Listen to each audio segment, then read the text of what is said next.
Bonsoir. Bienvenue à la SACD pour la dernière soirée de l'année 2018, je précise, on en aura en 2019, de Séquence 7, donc soirée de fin d'année, qui a pour thème ce soir une masterclass qui est en partenariat avec les lecteurs anonymes sur le thème du scénario lu dans les commissions. Sujet qui a priori intéresse beaucoup puisque vous êtes nombreuses ce soir. L'occasion de faire quelques annonces avant qu'on commence, qu'on rentre dans le vif du sujet. Et je vais donc laisser la parole à Idir qui a un petit mot à vous dire. Bonsoir à toutes et tous. Juste un petit instant, Pierre Bellemare. Message à caractère promotionnel. Vous savez qu'à Séquence 7, on anime pas mal d'ateliers. Hein, très, très couru d'ailleurs. Et on a un atelier court-métrage qui commence demain et il reste une place au prix imbattable de 455 €. Voilà, donc aussi d'aventure. Il y a des personnes qui sauteraient le pas. Alors, il y a 8 sessions étalées de décembre à mai prochain. Donc, la première séance, c'est demain, mercredi. On est mercredi. Et la dernière session est en mai. Il y a 2 sessions en janvier, 2 sessions en février. 2 en mars, 1 en avril, parce qu'il y a Valence, et la dernière en mai. Voilà, donc si vous avez un court-métrage en stock et que vous avez envie de participer à un travail de groupe qui sera forcément très très très sympathique, parce que ça se passe toujours très bien entre adhérents de Séquence 7, et qu'en plus c'est animé par Martin Sauvageau, voilà, vous pouvez me faire signe, je serai à la buvette. Voilà. Bon atelier. Voilà, le lapsus. Oui, la buvette. Bonne masterclass et joyeux Noël et bonne année. T'es en avance un peu. Je poursuis, et merci Idir, je poursuis dans les annonces pour vous dire qu'à cette mi-saison, puisque on fait des saisons de juin à juin, nous fêtons aussi ce soir le franchissement de la barre symbolique des 300 adhérents à Séquence 7, ce qui est, on est même à un petit peu plus de 300. Je n'ai pas les chiffres officiels, mais en tout cas c'est sûr qu'on a dépassé. Donc voilà, c'est un record historique. On bat ainsi un record un peu historique ce soir de présence. D'habitude, on n'est pas obligé de retransmettre au bar en même temps, donc c'est un très bon signe. On est ravis de vous accueillir. Et j'en profite aussi pour remercier à cette occasion, à la mi-saison, tous les conseillers et toutes les conseillères qui travaillent avec moi tout au long de l'année et qui organisent ces soirées, les ateliers, etc. Voilà. Et on peut peut-être commencer par passer la parole à nos intervenants pour nous présenter les lecteurs anonymes, parce que je parle de Séquence 7, mais peut-être que des personnes ici, ce soir, présentes, ne savent pas ce que sont les lecteurs anonymes. Je me tourne vers ex-présidente, nouvelle coprésidente.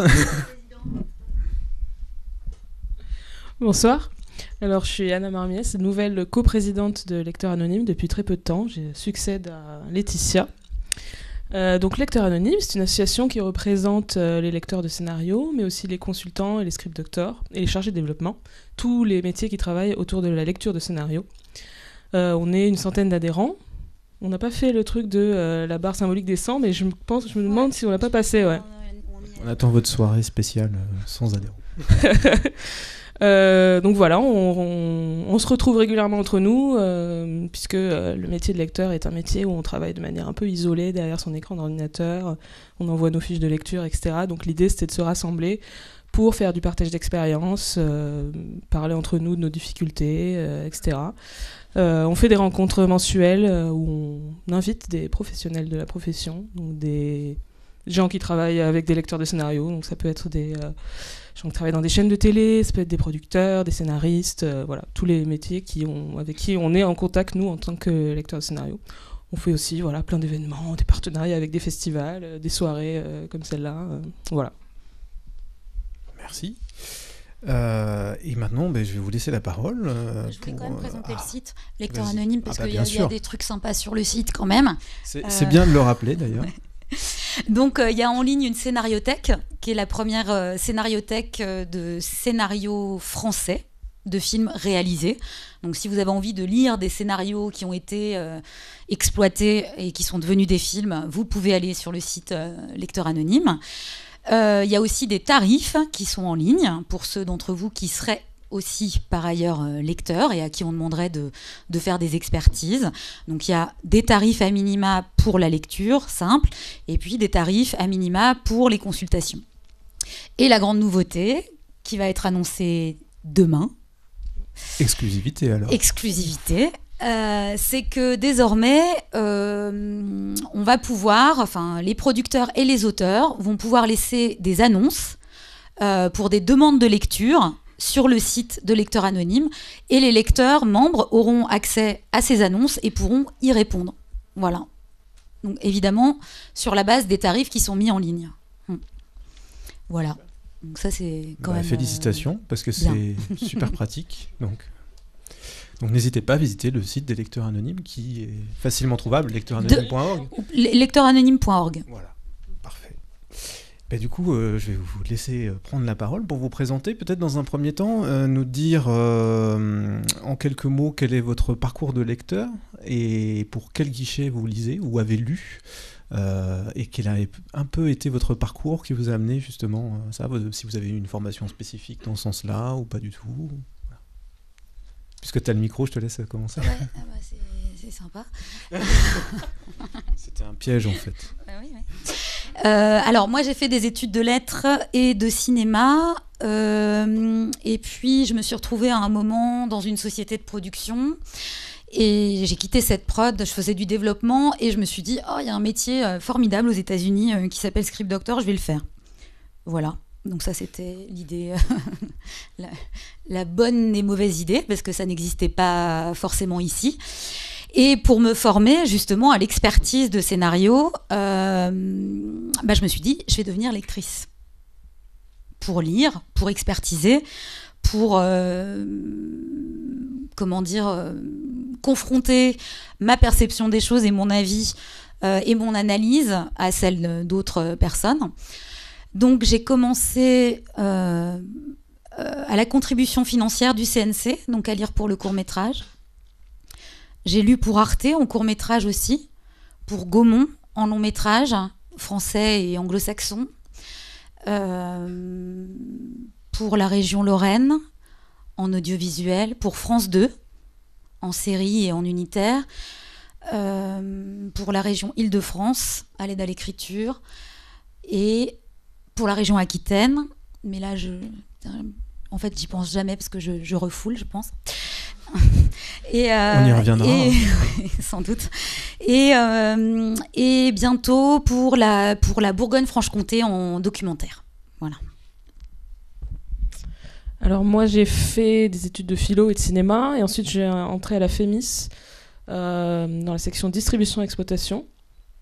Et dans cette formation, vers la fin de l'année, quand on s'est spécialisé, que je suis allée vraiment dans ma section qui était distribution, on a fait des lectures de scénario, puisque ça fait aussi partie de ce que font les distributeurs. Et ça m'a bien plu. Et après, je suis sortie de la FEMIS, c'est une longue histoire, mais finalement, j'avais pas envie de faire de la distribution, mais j'ai quand même fait de la lecture. Donc ça, c'était en 2013. J'ai lu donc très rapidement pour Mars Distribution, pendant très longtemps, des scénarios français et anglophones.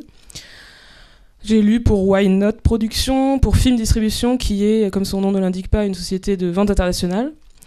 Je lis toujours pour le CNC, Avance sur recette, aide à l'écriture, aide à la réécriture.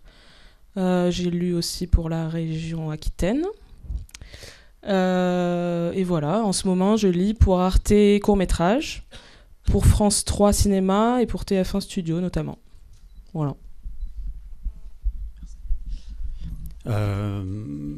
Moi c'est Olivier Sichelski. Je suis devenu lecteur plutôt par hasard en fait, après des études de lettres et un service civil, la coopération à l'époque, en Pologne. Et comme j'étais complètement paumé et qu'il fallait que je trouve un travail en revenant en France, et que ce que j'avais fait là-bas était, j'avais un poste lié à l'audiovisuel à l'Institut français de Varsovie.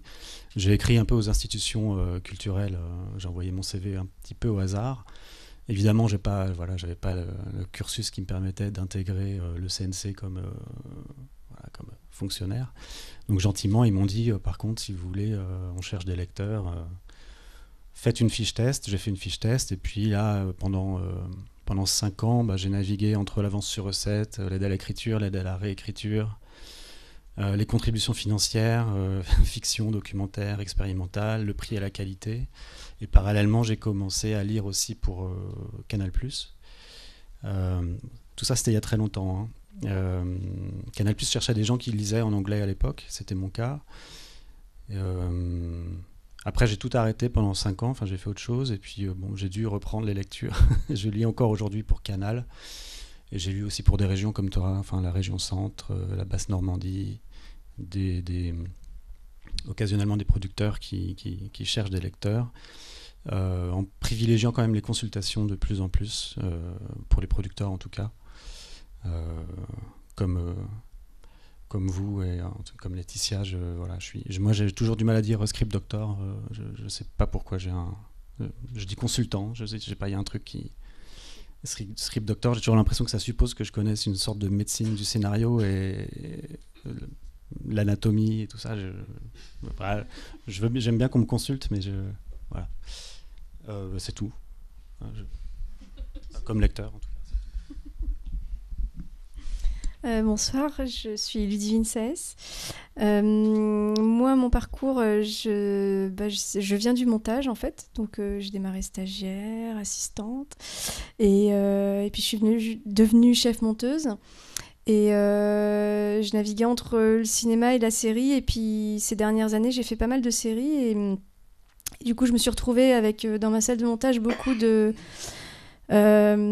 créateurs de séries, de DIRCOL, de DIRLIT, de DA, plein d'appellations comme ça, qui venaient voir les différentes étapes du montage. Et du coup, j'ai eu envie qu'on ait qu'on utilise les mêmes mots, le même langage. Donc j'ai fait la formation de direction littéraire au CEA. Et là, j'ai découvert le module, le métier de lectrice. Et en fait, ça m'a énormément intéressée parce que j'ai trouvé une similitude avec le montage dans le sens où la matière était existante. Et je trouvais ça vraiment très intéressant d'essayer d'en dégager ses forces comme ses faiblesses. Donc du coup, j'ai postulé pour Arte Fiction. Et du coup, je lis pour Arte Fiction, pour le FAI et puis pour la région Grand Est. Et voilà, donc je suis assez fidèle à ces trois éléments. Parce que mon métier de chef monteuse me prend aussi beaucoup de temps. C'est normal, j'imagine. Et du coup, on l'a un petit peu abordé dans ce que vous disiez, mais comment est-ce que vous êtes devenu lecteur ou lectrice ? Est-ce que vous avez postulé de manière spontanée à des guichets ? Est-ce qu'on est venu vous chercher peut-être après, quand vous avez commencé à lire à d'autres guichets ? Comment ça s'est passé ? Est-ce que c'était une démarche qui s'est faite naturellement dans votre parcours ? Ou est-ce que ça a été quelque chose de proactif ? Vous avez voulu vraiment être lecteur, vous avez allé chercher des postes, des gens, et une petite question subsidiaire. Êtes-vous aussi scénariste à côté ? Est-ce que la lecture a nourri votre pratique de scénariste ? Ok. Je la reposerai au pire. Ok, ça marche. Parce que ça fait ça marche.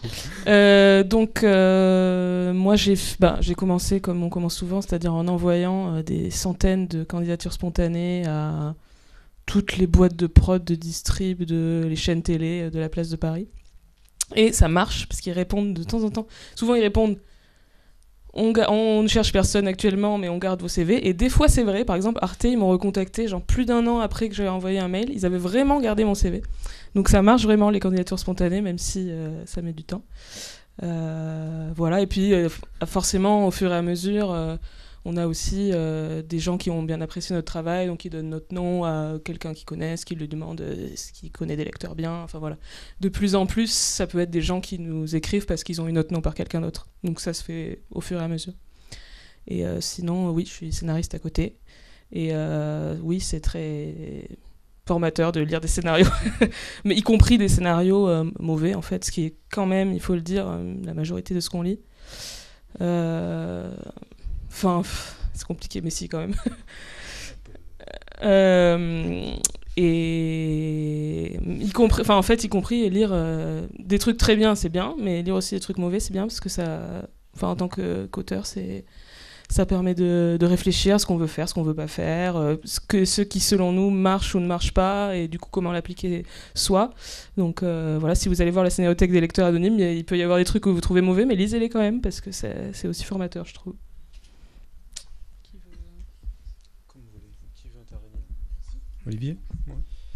Moi, j'ai déjà répondu pour comment c'est arrivé. C'est un peu par hasard. Pour Canal, c'était en fait elles ont appelé leur copine de Warner pour trouver quelqu'un qui lisait en anglais. Et après, effectivement, c'est un peu on se repasse les noms et les numéros des lecteurs. Je suis aussi scénariste à côté, réalisateur aussi. Je sais pas. Je suis à la fois d'accord avec Anna et sur le nombre, en fait, sur les quelques milliers de scénarios qu'on a lus au bout d'un moment, on retombe systématiquement sur les mêmes caractéristiques.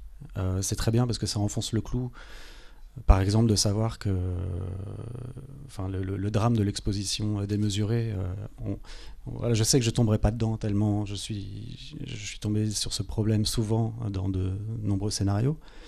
Ça aide effectivement à savoir ce qu'on ne veut pas faire ou ce qu'on a envie de faire, mais je ne crois pas que ça ait une influence directe sur la façon dont on écrit. Moi, je ne me souviens pas avoir été marqué à ce point ou influencé ou, dans un sens ou dans un autre. C'est vraiment de boulots différents qui ne vont pas chercher même les mêmes parties du cerveau, j'ai l'impression. Ça ne marche pas de la même façon. Sans développer, je pense qu'on est un peu plus on a peut-être des automatismes d'analyse, alors contre lesquels il faut lutter parce que parfois ça devient trop automatique, et je pense qu'on les a moins en écrivant. On est plus en contact avec intuitif, émotionnel, inconscient dans l'écriture. C'est pas tout à fait les mêmes choses qui sont à l'œuvre, je pense. C'est pour ça qu'on tombe dans les mêmes pièges que tout le monde. Bah voilà. Non mais c'est important de le dire. C'est important de le dire. C'est central, oui. On est tellement intelligent sur les scénarios des autres et tellement aveugle sur nos propres erreurs que c'est tragique. Enfin, c'est surtout rassurant. Ah oui. Ça fait de vous des êtres humains, c'est bien. Moi, je partage ce que vient de dire Olivier, effectivement. Parce que moi, je me suis mis au scénario, du coup, au fur et à mesure. C'est venu tout seul, j'avais pas forcément... c'était pas un but précis dès le départ. Et alors, moi, j'ai la chance, chez Artefiction, je lis aussi en anglais et je lis beaucoup de très très bonnes séries internationales. Mais par contre, c'est pas du tout pour ça que ce que j'écris a la même qualité.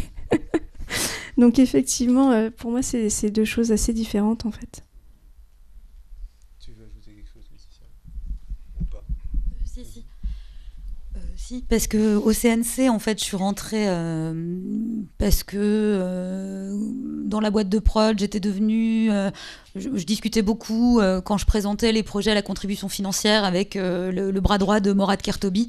Et donc, voilà, quand j'ai dit que je partais de la boîte et que je voulais lire, d'abord j'ai été au prix de qualité et ensuite j'ai été à la contribution financière. Et pour la seule fois où j'ai postulé, en fait, c'est pour Gaumont. Mais j'avais postulé parce que je voulais lire du long. Et j'avais en même temps postulé chez Studio Canal. Donc j'ai eu un entretien chez Studio Canal où le type m'a dit alors là, vos résumés, ça ne va pas du tout.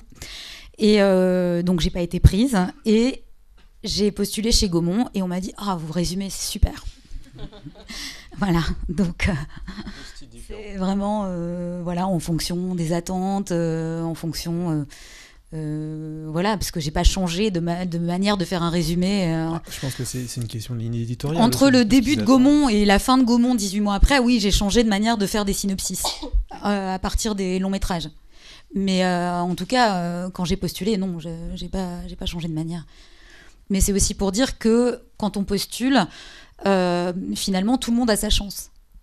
Parce qu'on fait une fiche test et tout le monde est traité de la même manière. On fait la même fiche, on nous demande la même chose. Et puis après, soit on est pris, soit on n'est pas pris. Et c'est pas parce qu'on n'est pas pris quelque part qu'on ne sera pas pris ailleurs. C'est la preuve. Moi, pour Arte, c'est comme Anna, j'ai postulé de moi-même. Et ils m'ont rappelé après. J'avais oublié en fait que j'avais envoyé un CV. Et puis bon, c'était un peu moins longtemps que toi, mais et puis ils m'ont fait faire une fiche test. Et puis voilà, donc effectivement, en plus, en l'envoyant, je me suis dit, franchement, j'avais même pas demandé à qui que ce soit, donc j'y croyais pas du tout. Et en fait, ça marche. Et par contre, pour les commissions, ce que moi j'ai un peu plus expérimenté, c'est plus une forme de réseau de contacts. Et aussi certaines commissions qui cherchent un petit élément un peu plus prestigieux dans le profil des lecteurs régulièrement. Et pour moi, c'est un peu une différence par rapport enfin, je connais pas les distributeurs, mais en tout cas pour Arte, c'était pas le cas. Arte se fichait de ce qui comptait pour eux, c'était l'affiche, quoi. Et du coup, on va rentrer un peu dans le vif du sujet. Moi, je voulais savoir, vous avez lu pour énormément de guichets différents, que ce soit des diffuseurs, des commissions de financement, des producteurs. Quels sont Déjà, est-ce qu'on vous donne des instructions? On va dire quel type d'instructions, mais est-ce qu'au moment de la lecture, on vous donne des instructions en disant voilà, on a telle ligne éditoriale, voilà ce qu'on recherche? Ou alors est-ce qu'on vous dit bah non, dis-moi juste ce que tu en penses? Et quels sont les types de documents que vous êtes amenés à lire? Est-ce que ça va être des continuités dialoguées, des synopsis, des bibles? Parce que j'imagine, vu la diversité de vos profils, que vous lisez aussi pour de la série, peut-être aussi d'autres formats que tu parlais de documentaire, mais peut-être la web-série aussi, je ne sais pas. Voilà, savoir à quoi vous avez affaire en termes de documents. Et puis, est-ce qu'on vous fournit une grille de lecture type ou est-ce qu'on vous laisse libre de la faire comme vous le voulez? J'imagine la réponse est multiple. C'est ça qui va être intéressant. Alors, ça dépend des employeurs, en fait. Ça dépend vraiment des employeurs. Les studios, par exemple, ont des fiches de lecture qui protègent comme... voilà, c'est le trésor, sauf que bon, c'est semblable aux autres, donc c'est toujours un peu rigolo d'avoir un truc. Je pense que là, on a trouvé le moyen d'évaluer très bien un scénario. Oui, les autres aussi, donc voilà. Donc ça, eux, en général, ils ont une ligne éditoriale. Après, moi, j'ai lu que pour Gaumont, mais bon. Bon, chez France 2, j'ai souffert, parce qu'il y avait une ligne qui était celle de l'audience. Voilà. Comment est-ce qu'on quantifie ça, en fait? C'est ça aussi Non, l'âge de l'audience. Ah. Donc, ouais, là, c'était très compliqué, parce qu'ils voulaient de la modernité, mais pour des personnes de plus de 50 ans. Voilà. Donc, ouais, même plutôt vers 60. C'est dur à définir, déjà. Voilà. Donc, j'ai jamais compris ce que voulait dire modernité pour France 2, évidemment. Voilà. Ils n'ont pas compris. Et voilà, mais j'avais aussi des critères de lecture. Après, pour le CNC et les régions, c'est quand même beaucoup plus libre, surtout que c'est souvent pas payé. Donc, évidemment, ils vont pas nous demander des trucs hyper précis.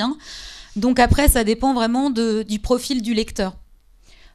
Puisque souvent, c'est qualité réserve. En fait, quand on lit en commission, la fiche est surtout un pense-bête pour argumenter en commission. Voilà. Et c'est vrai qu'après, ça dépend des profils. Moi, j'ai lu avec des gens qui mettaient une ligne sur leur fiche et qui n'argumentaient pas. Moi, j'ai toujours 3 placards parce que je donne toujours des pistes de réécriture. Enfin, voilà, je fais le truc parce que je me dis que c'est pas mal de donner des infos et des pistes aux auteurs. Donc voilà. Mais si je le fais pas, je ne suis pas obligée. Voilà. Oui, même idée. Généralement, les fiches qu'on nous demande, donc souvent on nous demande un résumé long de l'intrigue, donc 2 pages, voire un peu plus. Donc ça, généralement, les distributeurs demandent ça, les chaînes demandent ça. Les producteurs non, parce qu'a priori ils connaissent le résumé de leur propre l'œuvre qu'ils sont en train de développer. Et ensuite, ça dépend des. Enfin, souvent c'est quand même qualité réserve. Donc lister 3 points positifs, 3 points négatifs, si on peut les trouver. Il y a aussi des sociétés qui ont des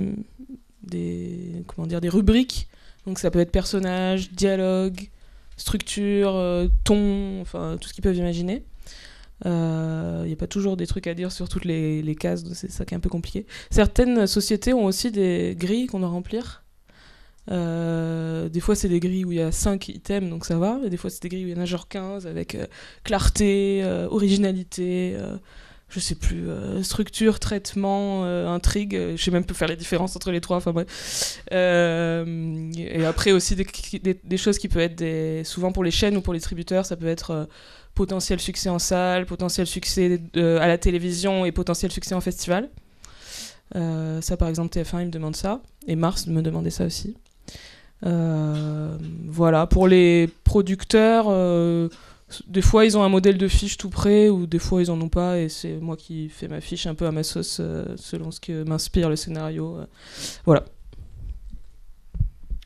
Ouais, effectivement, il y a une grande différence entre, par exemple, le CNC et Canal+, pour parler de ce que je connais le mieux. Le CNC, le choix va se jouer beaucoup au débat, à l'oral en fait. Donc la personnalité des gens qui sont autour de la table va compter aussi, au moins autant que leurs arguments. Donc on écrit peu, mais on parle beaucoup, alors qu'on parle pas du tout. Par exemple, quand on rend une fiche chez Canal, il y a très peu de dialogue. Enfin, en fait, on se parle même plus. Il y a aucun contact humain. C'est la vérité. Bon. Il n'y a plus personne chez Canal. Avant, au moins, ils sont tous partis. Les portes des bureaux sont fermées. Enfin, on ne sait pas si les bureaux sont vides ou pleins. Enfin, on ne sait pas.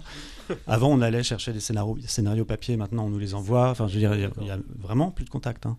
Donc, alors, il y a une fiche type avec titre, auteur, genre, époque, public visé.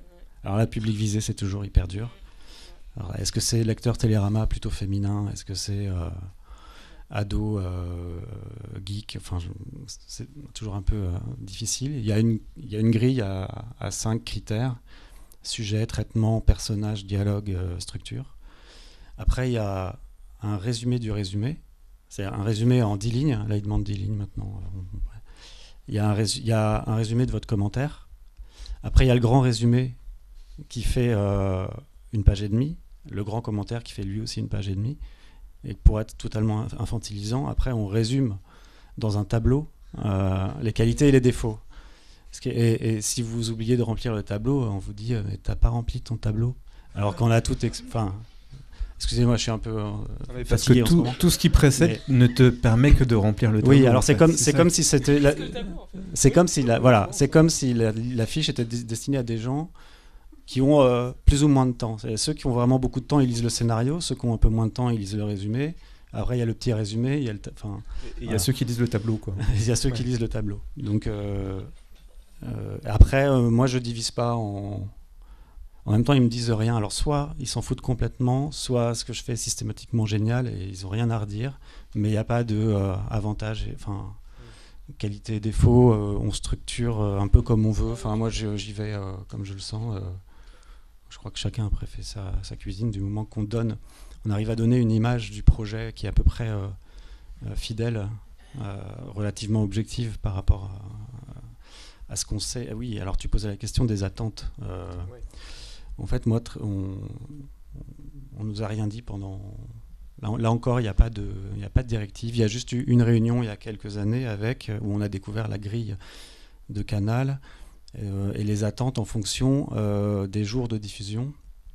C'est-à-dire que voilà, on a besoin de tant de films pour les femmes le vendredi ou le mercredi, je ne sais plus. Je mets des guillemets évidemment. Des films de genre pour le samedi, etc. C'était assez intéressant de savoir que, par exemple, il y aurait beaucoup plus d'exigences demandées à un premier film d'auteur, parce qu'il y en a moins besoin dans la grille. Et que le critère, enfin le curseur de l'exigence est placé un peu plus bas pour des polars par exemple, parce que c'est des films qui font toujours de l'audience le samedi, même quand ils ne marchent pas en salle, et qui en a toujours besoin et qui en a pas tant que ça. Donc, alors c'était intéressant parce que ça m'intéresse de le savoir, mais en même temps ça ne change pas. On ne nous demande pas en fait de moduler notre avis. Et moi j'ai toujours été complètement honnête. J'ai toujours dit ce que je pensais clairement de tel ou tel projet, sans prendre en compte ça. Moi je considère que c'est pas mon boulot. Enfin, on nous demande vraiment un avis artistique sur un projet. Après les chiffres, les camemberts, tout ça, ils sortent d'HEC, ils savent. En gros.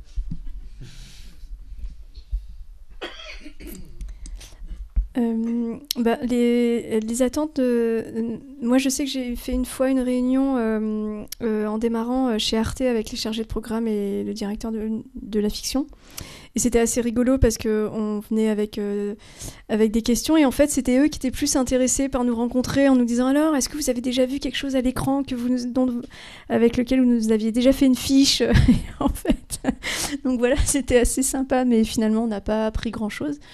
Et ils nous ont surtout rassurés en nous disant qu'on n'était pas du tout là pour faire, en tout cas pour voir juste ou pas sur un projet, mais pour donner notre avis et après eux feraient le tri par rapport aux autres projets qu'ils ont en parallèle, etc. Donc on était complètement libre en fait de donner notre avis artistique. On n'avait pas forcément de quota. La seule chose c'était le critère originalité. Si c'est vrai qu'il y a un projet où il y a une intrigue qui est allée dans une thématique ou une arène qui a été développée les dernières années sur cette chaîne, du coup là effectivement faut le signaler parce que c'est pas quelque chose qu'ils veulent refaire en fait. Et tu posais aussi la question des documents qu'on lisait. Oui, tout à fait. Si c'était plutôt. Du coup, en fait, en additionnant moi toutes mes lectures. J'ai affaire à tous les documents en fait. Ça dépend des projets. C'est très très très aléatoire. Ça peut aller d'un synopsis avec une note d'intention à juste une continuité dialoguée, des arches pour une série, pour un long métrage pareil, une continuité dialoguée ou un traitement ou un syno. Enfin, c'est complètement variable. Et ce pour tous les formats. Moi, la commission que je fais, elle est pluridisciplinaire et tous les documents peuvent être envoyés, en fait, sont éligibles. Juste pour le cas de Canal, c'est comme les projets arrivent un petit peu en bout de chaîne, c'est systématiquement des continuités dialoguées. Le projet a généralement aussi un distributeur, un casting déjà, donc c'est... Voilà. Et juste comme il y a aussi le fait pour les critères, c'est que comme souvent ils nous connaissent, comme on est... Enfin, quand on travaille assez longtemps avec quelqu'un, ils savent aussi, ils connaissent les biais qu'on peut avoir. Ils peuvent dire ça, c'est pas un film pour Laetitia, ou alors tiens, ça c'est une comédie ou une comédie musicale, donne-le à Anna. Ça marche beaucoup comme ça aussi. C'est pour ça qu'on prend pas de précautions oratoires. Ils savent aussi qui on est, quoi.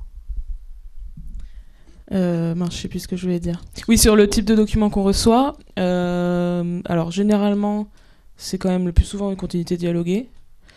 Parfois on a des éléments aussi supplémentaires, je sais pas pourquoi des fois ils envoient aussi la note d'intention, le casting, la note de production, enfin des fois on reçoit ça mais la plupart du temps c'est quand même uniquement le scénario, enfin la continuité quoi. Sauf évidemment quand on lit pour le CNC tout ça, là il y a tous les documents qui expliquent, puis les œuvres précédentes, le mood board, enfin voilà tout ça. Et voilà, et je lis aussi évidemment des traitements quand je lis pour l'aide à l'écriture. Et sur les lignes éditoriales, tout ça, j'ai oublié de dire que quand même, j'ai eu, par exemple, France 3, j'ai des consignes assez précises. Alors j'ai été embauchée à France 3 pour lire des comédies françaises, donc c'est mon créneau, je sais pas pourquoi. C'est mon créneau. Et on m'a dit, donc France 3, c'est un public majoritairement féminin et âgé de 60 ans, en moyenne de 60 ans. C'est quand même une moyenne qui est assez haute. Et du coup, on m'a dit, vraiment, comédie, comment ils ont appelé ça, intergénérationnelle. Donc ils aiment bien quand il y a des grands-parents avec leurs petits-enfants ou des conflits de génération, ce genre de choses.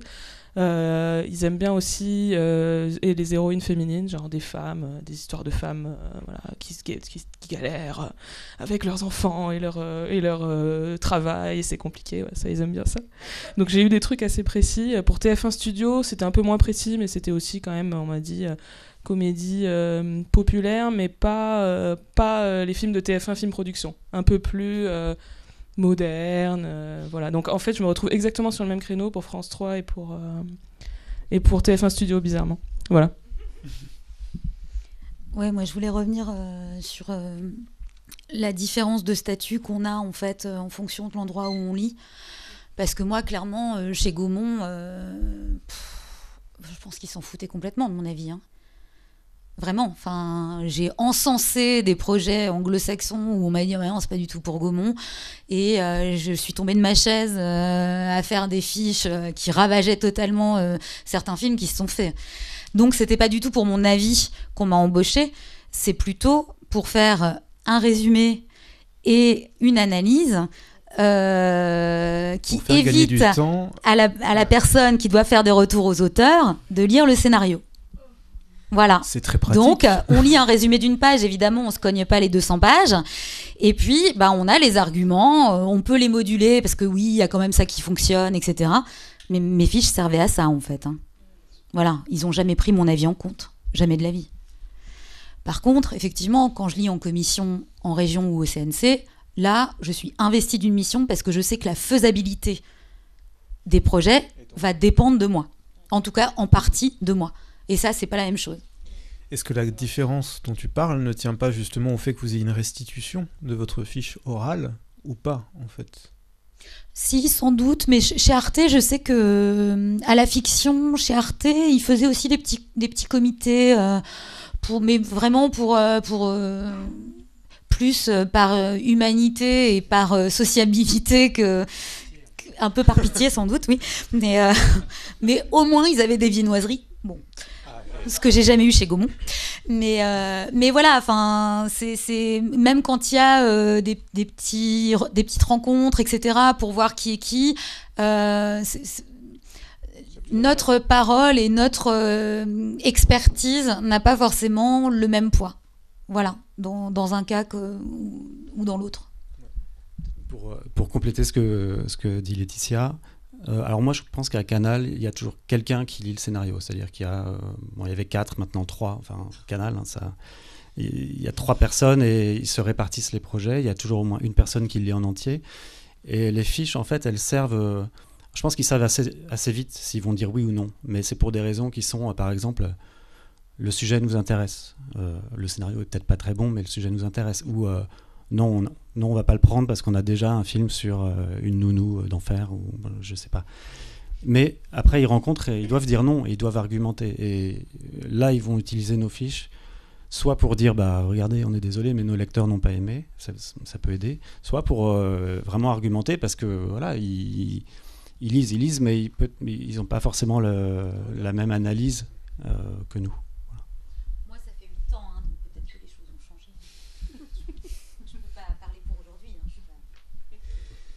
Et du coup, c'était intéressant de parler d'arguments et d'analytique. Moi, je voulais revenir sur la composition des commissions auxquelles vous participez. Vous êtes amené à débattre. Est-ce que vous côtoyez des lecteurs comme vous ou d'autres personnes, d'autres profils ? C'est-à-dire, je pensais notamment, Laetitia, on en avait parlé à la région Île-de-France, où tu côtoyais des élus, en fait. Ah oui. Et savoir si ces personnes sont formées à la dramaturgie et lecture de scénario ou pas du tout. Et comment ça se passe dans ces cas-là ? La réponse est dans la question un peu, non ? Elle est légèrement orientée, mais pas tant que ça. Donc moi je lis pour le CNC, avance sur recette, aide à l'écriture et à la réécriture. Il y a beaucoup de gens qui lisent pour ces commissions-là. J'en veux bien, merci. Il y a beaucoup de gens qui lisent pour ces commissions-là, à tel point que je recroise rarement les mêmes personnes. De temps en temps, je recroise quelqu'un avec qui j'ai déjà fait une commission avant, mais c'est rare. C'est très varié, les profils. Après, je ne suis pas à même de juger s'ils sont forts en dramaturgie ou pas, mais sans doute qu'ils n'ont pas eu de formation. Enfin, moi, ceci dit, j'ai pas eu de formation en dramaturgie, donc je me suis formée sur le tas, donc je ne sais pas, mais c'est vrai qu'il y a beaucoup de profils différents. Il y a évidemment des auteurs-réalisateurs, beaucoup. Il y a des producteurs, aussi beaucoup. Des monteurs, j'ai déjà eu des compositeurs, aussi des journalistes, critiques, etc. C'est très très varié. Mais alors moi je trouve que c'est difficile en fait quand on est à l'intérieur du truc, parce que peut-être qu'on défend son bout de gras ou je sais pas, mais en tout cas au niveau de la première phase, parce qu'après il y a la commission plénière, c'est encore autre chose parce que c'est des noms un peu plus prestigieux, peut-être qu'il y a un petit peu plus de copinage, j'en sais rien. J'ai l'impression que à la première étape, je sais plus comment ils appellent ça, le comité de lecture, voilà. Je trouve que c'est toujours stimulant les discussions. Enfin, la plupart du temps, des fois il y a des sessions un peu plus emmerdantes que d'autres, mais dans l'ensemble, c'est toujours des discussions intéressantes sur les projets. On prend le temps quand même chaque projet d'en dire quelques mots, d'argumenter.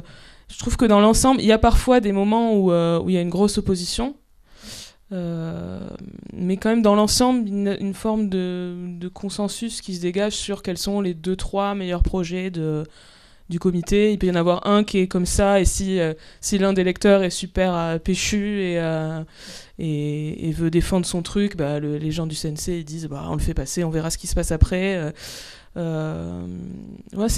Après c'est difficile de juger exactement si les débats, je vous dirai ce que vous en pensez, mais si les débats en commission sont de qualité et sont à même de faire ressortir les meilleurs projets.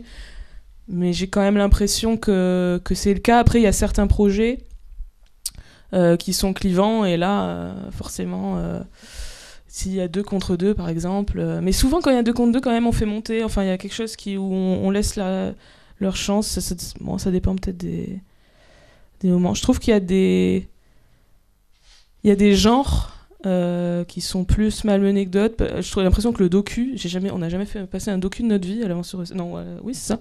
C'est très étrange. À chaque fois, j'ai l'impression que les gens sont très sévères avec les docus en disant c'est pour la télé.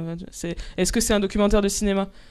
C'est toujours un espèce d'argument qui revient et je sais pas quoi en faire parce que... Ouais, en documentaire cinéma. Parce que moi, oui, en documentaire cinéma à l'avance sur recette du CNC. Ça doit être très différent dans plein d'autres commissions. Et à l'inverse, je trouve qu'à l'avance sur recette, quand on a des projets d'animation qui tombent, que les gens sont très bienveillants vers les projets d'animation. Je sais pas pourquoi, il y a un truc... Bon, en tout cas, c'est ce qui m'a un peu sauté aux yeux. Après, il y a toujours les projets de genre qui peuvent faire partie de ce qui est un peu clivant. Mais bon, ça arrive qu'il y en ait quand même qui ressortent du lot. Parfois, en tant que lectrice, il y a des trucs que j'aime pas vraiment moi, c'est ma personnalité, mais dont je reconnais quand même que c'est un truc de qualité et que ça mérite de monter. Enfin, voilà, il y a toujours des équilibres à trouver entre son avis personnel. Il y a des scénarios même qui m'énervent, mais dont je sais que les autres ils vont aimer, et que quand même ça veut dire qu'il y a un truc. Voilà. Donc il faut trouver un équilibre entre sa subjectivité et puis quand même une forme de, je sais pas si c'est de l'objectivité, mais en tout cas de trouver, de critères communs entre tous pour évaluer. Voilà, je sais pas si je suis très claire.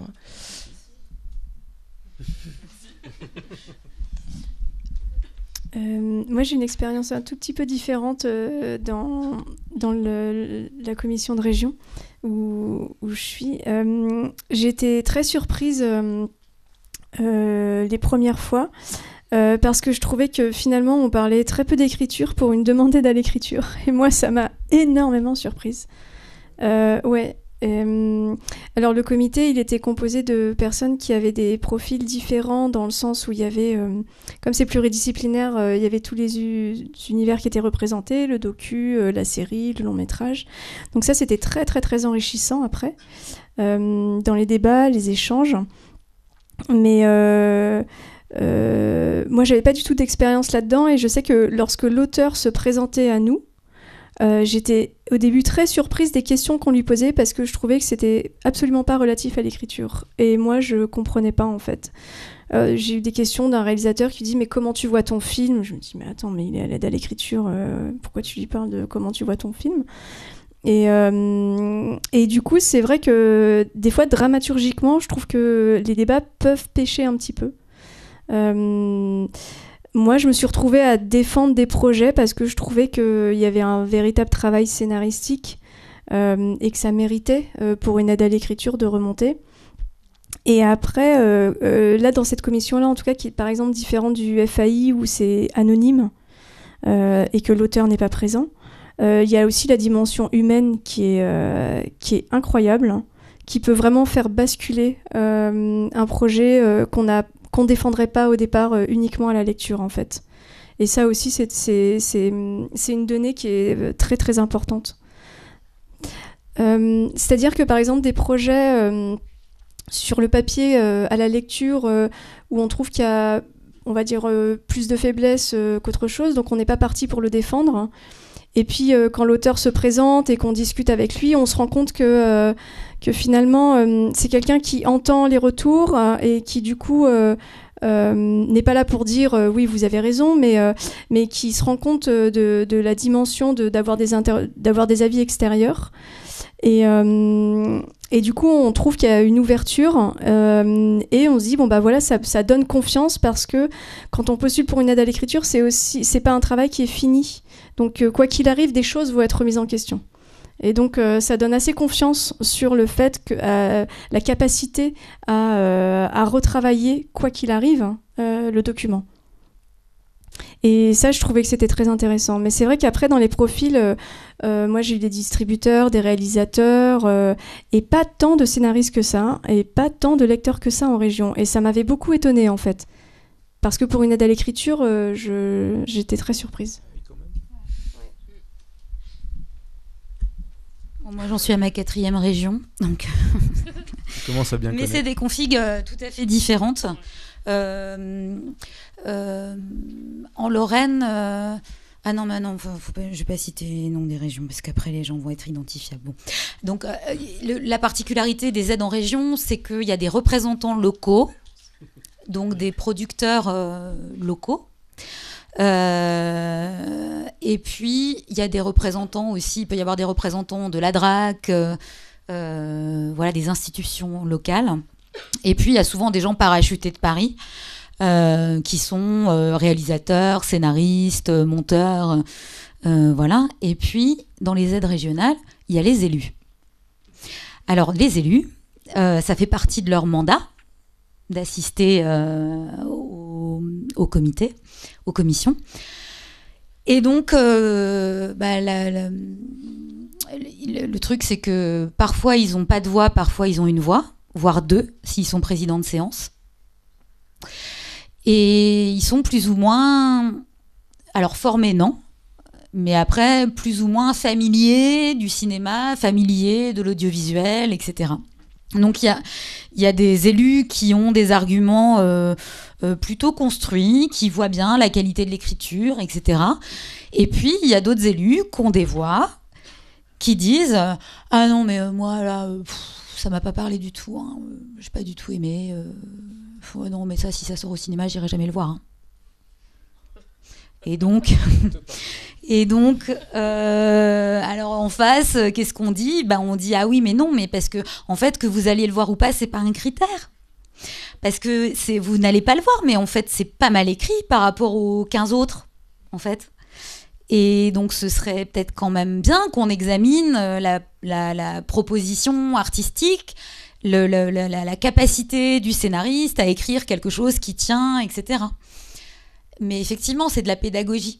Et alors, ils sont toujours pas formés à la fin, mais au bout de 2 ans, quand on quitte les commissions, on voit qu'ils se sont nourris quand même des discussions qu'on a eues et qu'ils ont changé de manière de lire les propositions et qu'ils n'ont plus les mêmes arguments.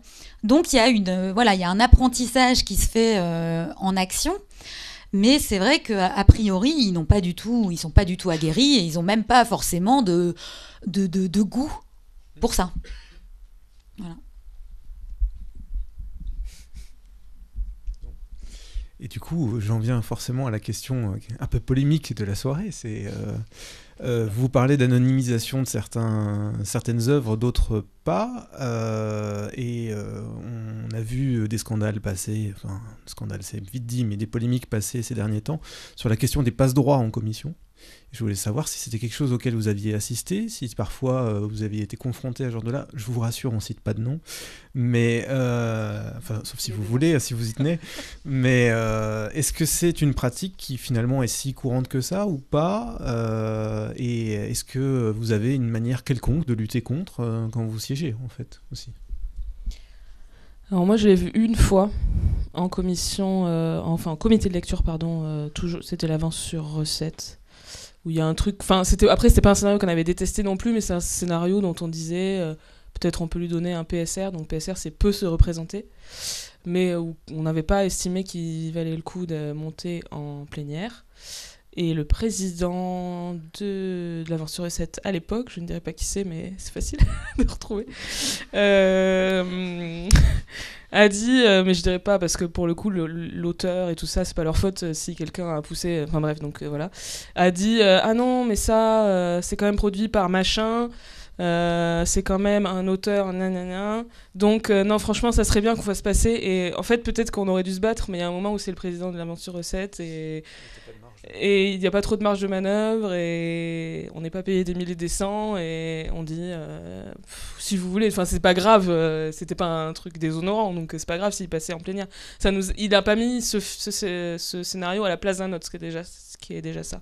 Mais quand même, c'était un moment un peu marquant. Donc oui, enfin ça peut arriver, la preuve. Mais je trouve quand même que c'est, enfin j'en sais rien, mais que c'est pas non plus la majorité des cas, ou alors ça peut se faire de manière inconsciente, enfin je vois Laetitia faire les gros yeux là, genre. Eh bien je crois pas.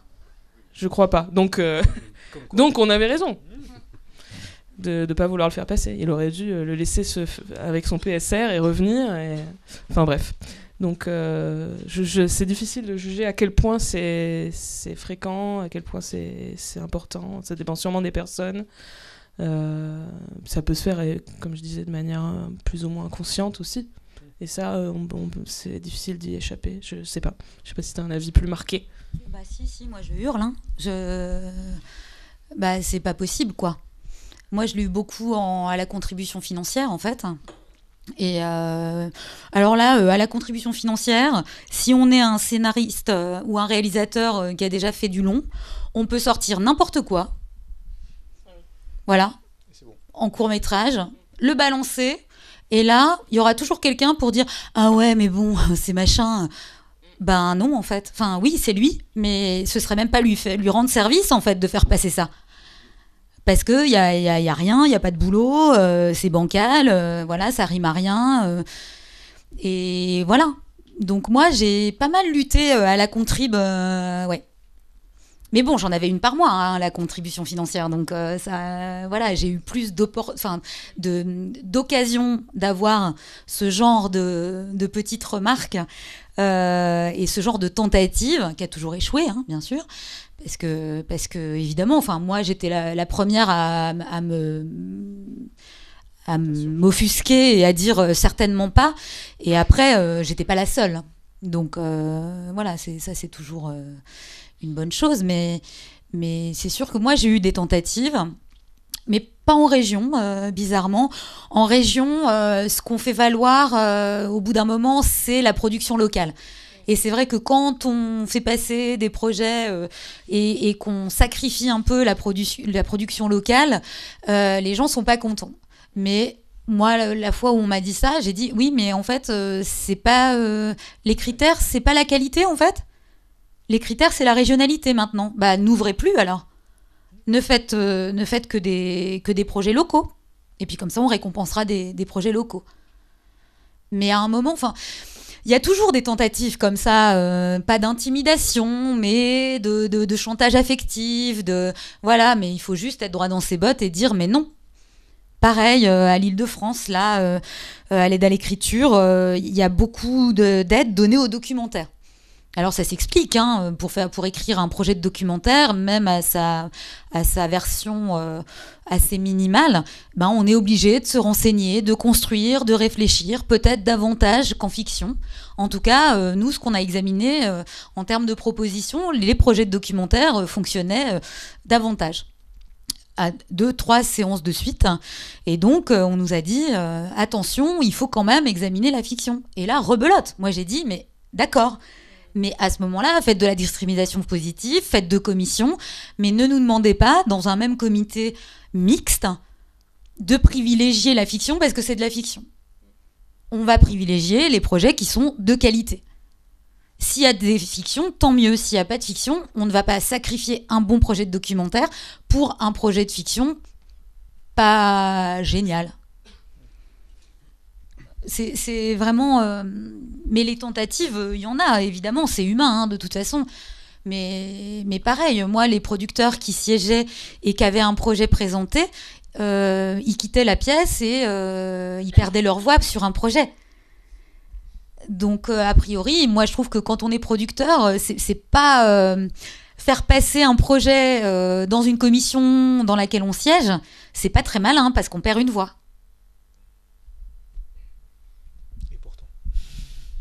Moi, en 5 ans au CNC, j'ai vu, on va dire 2 fois et demi des choses comme ça. Voilà. Bon, il se trouve qu'il y a un réalisateur qui est un petit peu connu et qui était le fils de la dame qui gérait l'avance sur recette. À chaque fois qu'il proposait un projet, elle quittait la pièce, elle était dans le bureau à côté. C'est les petites cloisons là. En papier. C'est totalement. Enfin, sa présence, on était chez elle, quoi. Donc, de toute façon, il allait sur la bonne pile. Ça, voilà. Une fois où ça m'a pas mal choqué, c'était aux contributions financières. Alors moi c'est un scénario que je détestais, qui représentait presque tout ce que j'aime pas. Mais en plus il y a une espèce de faux court-métrage, il faisait 59 minutes, donc on sentait il était déjà passé. Bref. Et puis je donne mes arguments, tout ça, et le type en face de moi, l'autre lecteur, dit ouais, j'entends tout ce que tu dis, c'est très vrai. D'ailleurs, j'ai parlé à l'auteur, je l'ai eu au téléphone, alors ça déjà, ouais, sérieux. Il est tout à fait conscient des faiblesses de son projet, il est en train de réécrire dans ce sens-là. Moi, c'est mon coup de cœur. Et d'ailleurs, je le défendrai, parce que lui, il siégeait en plénière, je le défendrai. Et en plus, le mois d'après, je siégeais dans une commission haute court-métrage, mais essai et documentaire, parce que c'était essai expérimental documentaire. Et l'auteur de ce projet-là était lecteur dans cette commission qui intéressait l'autre lecteur. Je ne sais pas si... Puisque lui faisait des vidéos de danse un peu expérimentales. Donc ça m'avait... et le film a été... donc il a eu, je ne sais pas combien, mais 80 000, enfin beaucoup d'argent. Et l'autre fois, c'était à l'avance sur recette. C'était, alors comme on ne peut pas dire de nom, je vais dire les initiales. B, H et L, qui était qui proposait ah merde il proposait un projet vraiment calamiteux qui était en fait une sorte de projet de télé. C'était BHL visite les États-Unis. Je crois qu'il en a fait un bouquin après, mais c'était une sorte d'émission de télé. C'était BHL au Mont Rushmore, BHL avec Sharon Stone. Mais c'est vrai, hein. Et ça n'avait. On parlait justement de. Est-ce que c'est un documentaire de cinéma et tout ça. Là, c'était typiquement un programme court. Et là, on a eu le quand même. On a eu tout le monde a dit mais c'est très mauvais. Et là, le président de la commission, oui, mais c'est quand même. C'est quand même un homme très intelligent. C'était aussi quelqu'un qui siégeait au Conseil d'Arte. C'était aussi quelqu'un qui siégeait.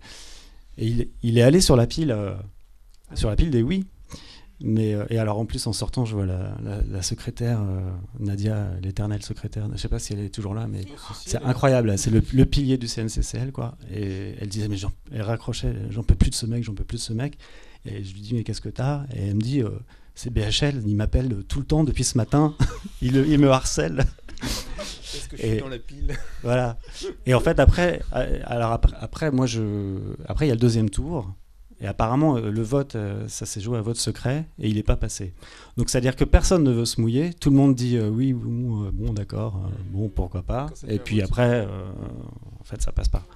Donc, mais alors, par contre, du coup... après, je te passe la parole, bien sûr. Non, c'est juste par rapport à ce que tu dis. Donc, normalement, on est censé, le CNC nous dit... si vous connaissez les gens, si vous avez une part dans le projet, si vous avez un quelconque rapport avec le projet, dites-le nous et vous lirez pas pour cette. Donc là, quand même, il a quand même juste pas respecté la règle. Oui. Ah oui, il connaît tout Paris. D'accord. oui, d'accord.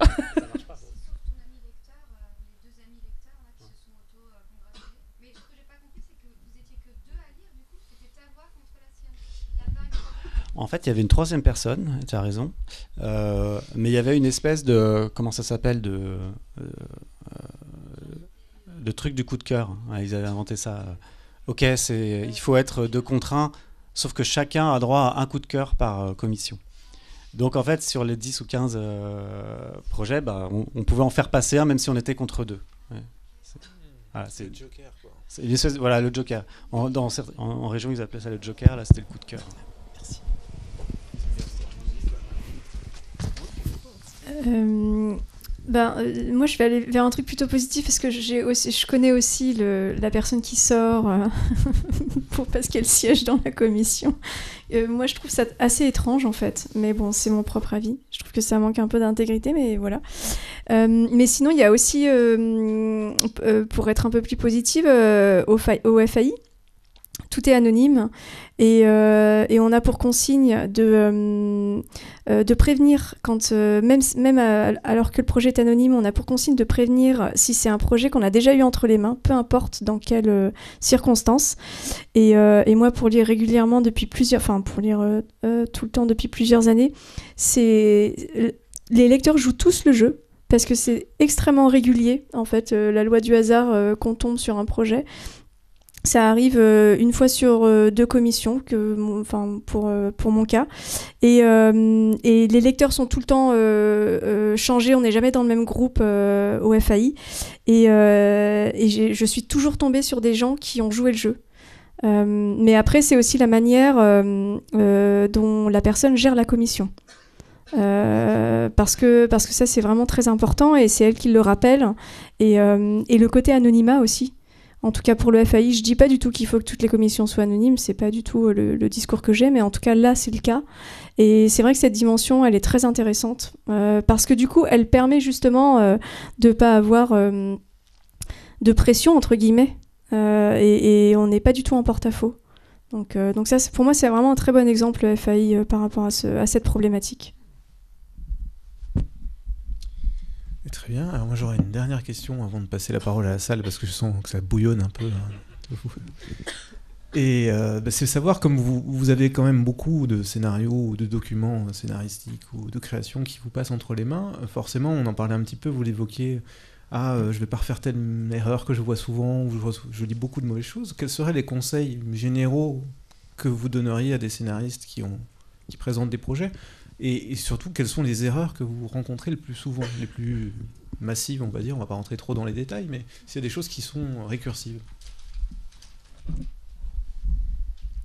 Moi, un des conseils que je donnerais, c'est pour les commissions, par exemple, c'est vraiment de se mettre à la place d'un lecteur qui a une pile à lire. Donc c'est assez important... tout en gardant son univers, son ton, sa patte, etc., de condenser les choses et de rendre le document lisible, fluide. Et il y a des commissions qui laissent le choix des documents à présenter, et donc il y a une liste qui est assez énorme. On peut se retrouver avec un synopsis et puis un traitement. Moi, j'ai déjà vu jusqu'à, en plus, la continuité dialoguée avec des dossiers d'une centaine de pages. Et en fait, c'est vraiment inutile. Faites le choix, un des 3 documents, discutez-en avec des gens autour de vous, ou avec si vous êtes accompagné d'un producteur ou pas, mais les 3 sont inutiles en fait, parce que du coup, on a l'impression de lire 3 fois la même histoire. Moi, pour ma part, je vais au bout du dossier parce que je considère que ça a été écrit, donc ça mérite d'être lu. Mais c'est très fastidieux. Et en fait, on décroche forcément. Donc, faut vraiment essayer de se mettre. C'est pas évident, hein, mais de s'imaginer, voilà, la pile de dossiers et de se dire qu'il faut vraiment aller à l'efficace entre guillemets, mais pas à l'efficace dans le sens du formatage, mais vraiment. Moi, je préfère un petit dossier de 20-25 pages à un dossier de 60 pages qui me répète beaucoup de trop nombreuses fois les mêmes choses. Ouais, je trouve que c'est le conseil parfait de se mettre à la place de celui qui reçoit 20 scénarios. Ça, c'est déjà une première chose. C'est vrai qu'on lit tout jusqu'au bout, même si parfois on peut être tenté. Et le fait que, par exemple, on doit faire des résumés, en tout cas pour les studios et tout ça, même si on voulait, il faut qu'on aille jusqu'au bout. Alors, comme on va jusqu'au bout, faut pas se faire détester là, parce que moi, si je dois lire un synopsis, puis le traitement, puis la continuité dialoguée, déjà, je déteste la personne qui m'a envoyé ces 3 trucs-là. Et donc, ça va infléchir, ça va influencer mon jugement même. Et je vais pas entrer du tout dans la dramaturgie, mais il y a peut-être 2 petites choses. La première, c'est l'orthographe. En fait, ça paraît peut-être stupide, mais ça entrave vraiment. En fait, chaque faute d'orthographe, ça heurte la lecture, ça nous sort de l'histoire. Et au bout d'un moment, s'il y en a, là, ça m'est encore arrivé, il y en avait à peu près en moyenne 1 par page, on a le sentiment que ça, en fait, c'est pas qu'on nous manque de respect, c'est pas ça du tout. C'est plutôt qu'à ce moment-là, ce travail ne valait pas la peine juste de demander à quelqu'un de le relire pour corriger. Donc si ça vaut pas la peine de faire cet effort-là, est-ce que j'ai envie de faire l'effort? Enfin, y a une espèce de truc psychologique qui se passe qui est assez gênant. Bon, la mise en page aussi, ça peut être parfois assez rédhibitoire parce qu'il y a encore des scénarios qui arrivent avec en Times New Roman bien tassés, avec les personnages à gauche. Les personnages qui s'appellent par exemple Cécile et Céline, moi je comprends rien au scénario. Déjà j'ai du mal avec les visages, les prénoms, ou même Bernard et Bertrand, ou même Jean-Michel et par exemple qui n'auraient que des noms français, moi je m'y perds, c'est stupide, mais donc faut faire gaffe à ça, quoi. Et puis c'est de la surface, hein, c'est superficiel ce que je dis, mais déjà c'est vraiment ce qu'on reçoit, quoi. Enfin, c'est la première chose qu'on voit quand on ouvre la page, on voit si c'est aéré, si c'est rythmé, s'il y a déjà 5 lignes tassées sur ce que ressent le personnage avant même qu'il ait accompli une action. Déjà on se fait on a un petit a priori qui est en train de naître sur le scénario qu'on va lire, qui peut être contredit après, mais voilà. Que dire? Non, je suis sur la forme, clairement. Quand on reçoit un scénario, voilà, c'est ça, c'est se mettre dans notre peau, c'est savoir qu'on lit des scénarios tout le temps, toute la journée. On fait aussi d'autres trucs, des fois on écrit, mais quand même beaucoup, on lit beaucoup. Et quand on reçoit un truc qui est bien aéré, où c'est bien, je sais pas, c'est centré.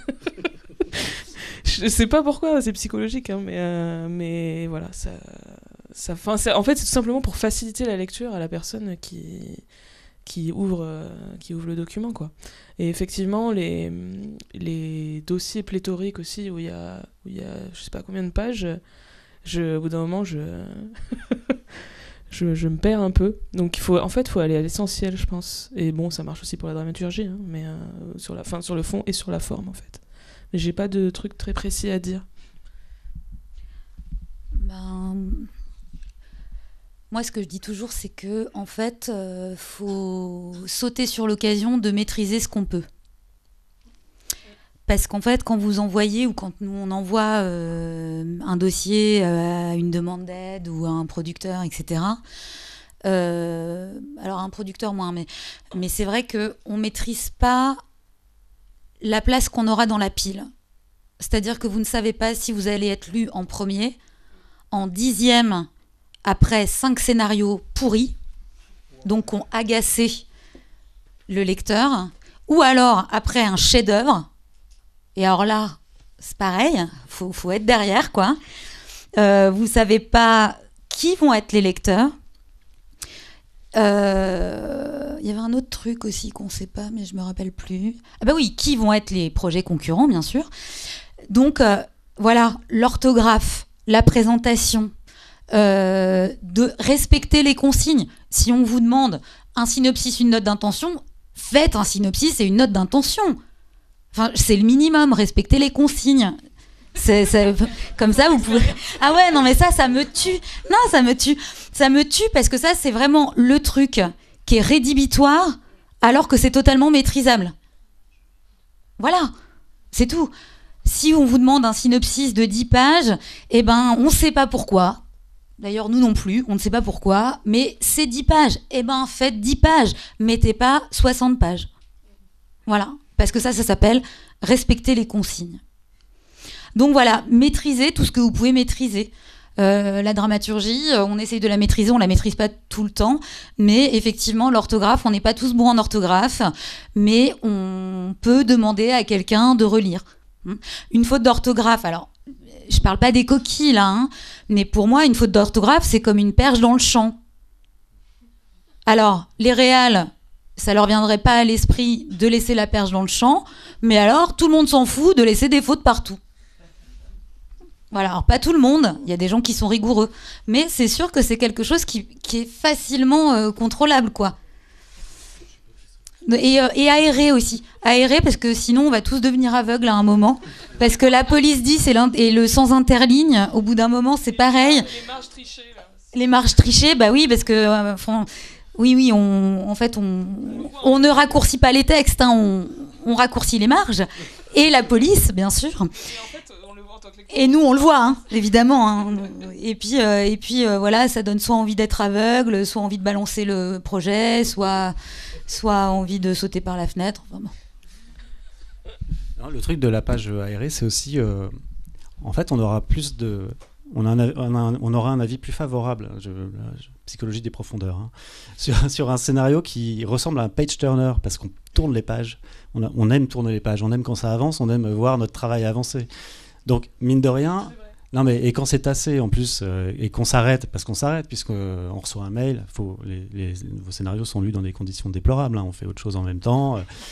Bon, bah, quand on est distrait, ça fallait pas le dire. Bon.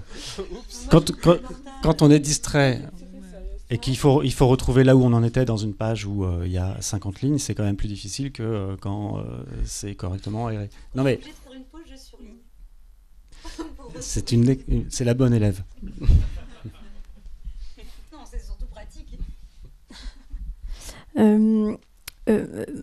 Moi, je pense que ce qui peut être aussi intéressant de se dire, c'est en fait, surtout en commission, hein, pas forcément pour les chaînes, enfin moi en tout cas, je sais pas comme ça que je l'utilise, mais pour les commissions, comme il y a un débat, etc., moi, sur certains dossiers, je me dis toujours ah putain, mais là, il ou elle m'a pas aidé.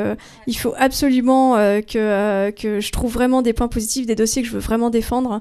Donc, imaginez-vous le lecteur comme vraiment un complice, en fait, quelqu'un qui va vous aider. Donc, en fait, tout ce dont on parle, la lisibilité, les fautes d'orthographe, c'est vraiment fait pour aider. Parce que moi, ça m'est déjà arrivé de défendre un dossier et qu'on me dise mais c'est bourré de fautes d'orthographe, c'est inadmissible. Et du coup, alors, moi, je trouve que c'est pas un argument dramaturgique sur le moment, mais n'empêche que il faut que j'aille au-dessus de ça et que je contre-argumente. Et donc, du coup, j'ai toujours envie de dire aux auteurs, donnez-moi toutes les armes possibles, parce que si jamais vous êtes en ballottage, c'est là où ça se joue, en fait. C'est à ces tout petits détails. Et ils sont vraiment très importants. Et toujours pareil, en commission, ou en tout cas, quand vous n'avez pas forcément fait des choses avant ou que votre nom n'est pas forcément connu. Du coup, on a quelqu'un d'assez invisible en fait dans le dossier et on peut sentir un univers, un ton, mais la note d'intention dans ces cas-là, elle est vraiment primordiale.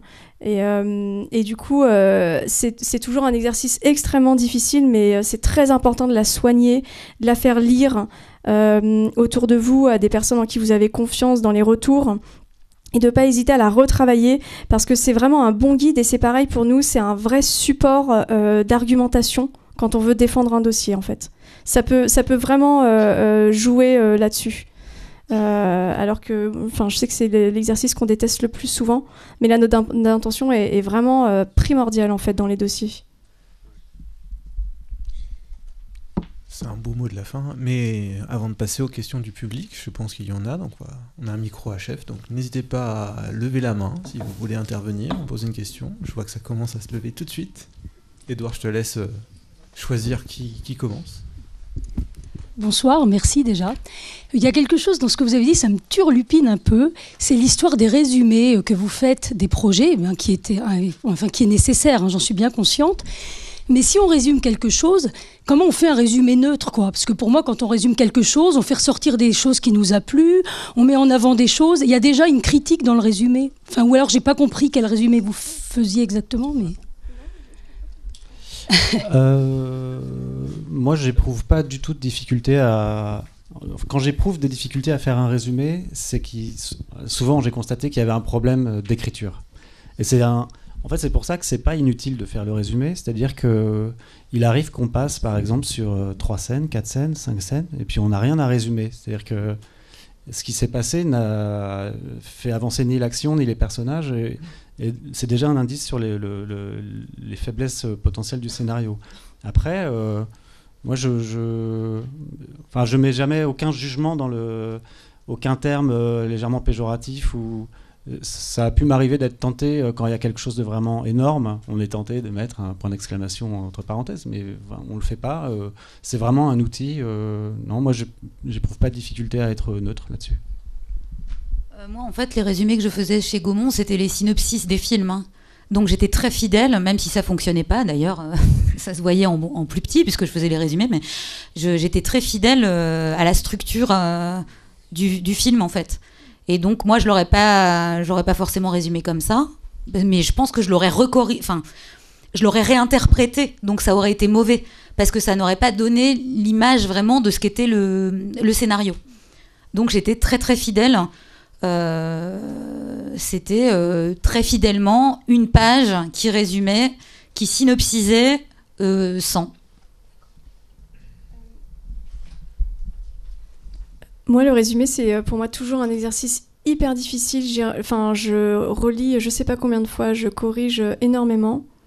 Parce que c'est très important pour moi dans le résumé qu'on ressente le ton, le genre, avec le mécanisme et la dramaturgie en fait.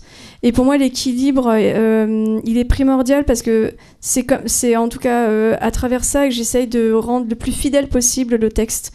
Et c'est vrai que ça peut être difficile de retrouver une plume comédie dans le résumé. Donc du coup si par exemple il s'agit d'une comédie, je relis le résumé parce que du coup je me suis un peu trop concentrée sur la dramaturgie et je me dis ah ouais mais là en fait bon ça ok donc tout se passe effectivement comme ça mais par contre là c'est moins drôle donc du coup je refais une couche pour essayer de garder un ton un peu comédie et si c'est suspense etc.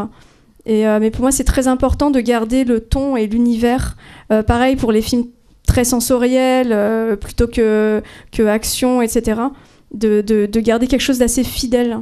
Et pour moi, c'est très difficile l'exercice du résumé. Mais il est extrêmement intéressant parce que ça donne beaucoup d'argumentation après pour la fiche. En général, quand on bloque, c'est qu'on a énormément à écrire en dessous sur justement quelque chose qui ne va pas. Et c'est vrai que les prods qui ne les demandent pas, je trouve ça toujours dommage parce que cet exercice force vraiment à la réflexion. Et même pour les productions, en lisant le résumé, ça peut sauter au visage de dire « mais je comprends pas, t'as pas parlé de ça ». Et en fait, cet élément-là, finalement, n'a aucune importance, alors que la production pensait qu'il pouvait en avoir. Mais pareil pour les auteurs. Moi, chez Arte, en court-métrage, en fait, il y avait un petit résumé qui était demandé. Je les ai, à 90%, tous réécrits, en fait. Parce que j'avais pas la même perception du scénario que l'auteur. Ce que je trouvais ce que je retenais du scénario n'était pas forcément ce que l'auteur retenait du scénario.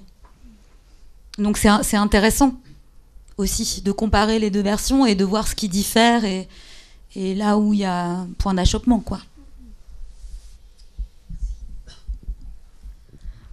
J'ai une petite question. Donc, ça concerne justement qu'est-ce que vous rencontrez, parce que je ne demande pas si vous rencontrez, mais peut-être les mêmes erreurs, quand même pas sur la forme, mais justement sur le fond. Est-ce que peut-être qu'il y a des combines que les scénaristes utilisent pour cacher des lacunes, ou est-ce que les personnages systématiquement ils se font un café, ou est-ce que systématiquement ils cassent une porte, enfin je sais rien. Est-ce qu'il y a quelque chose où vous dites oh non, pas ça encore, ou carrément vous vous dites vraiment j'ai pas envie de le lire, j'ai trop vu ça? Bah, c'est difficile parce qu'on en lit tellement qui sont dans des genres aussi assez... on lit aussi bien des psychodrames d'auteurs parisiens que des films d'action avec des courses de voitures sur la Côte d'Azur. Donc, oui, il y a des choses qui donnent envie de crier parfois. Par exemple, je sais pas, un adolescent mutique qui... Ah non, moi je pensais à celui qui court pour expulser sa rage ou alors qui se tape la tête contre le mur. Et les scènes de méditation sous la douche aussi. Oui, parce qu'on pleure. Souvent, on pleure sous la pluie dans les films. Je pense que c'est pour anticiper les lacunes des comédiennes. Voilà. Il y a des choses effectivement comme ça qui sont presque ouais, c'est au-delà du cliché. C'est des sortes de figures imposées qui semblent attachées à certains genres. Là, Le cri muet, effectivement. Qui est tellement... Elle pleure en silence aussi. En fait, il y en a plein, mais ne vous sentez pas obligé de faire un commentaire, un jugement de valeur sur le physique de vos personnages féminins, je vous en supplie. On avait fait une étude avec Lecteur Anonyme sur ça, on avait analysé les présentations de personnages dans les scénarios, et la différence la plus frappante entre le traitement des personnages masculins et des personnages féminins, c'est, j'ai plus exactement les chiffres en tête sur les statistiques qu'on avait faites, mais c'est qu'il y avait un jugement de valeur sur le physique des personnages masculins dans 13% des cas, et pour les personnages féminins, c'était dans 57% des cas.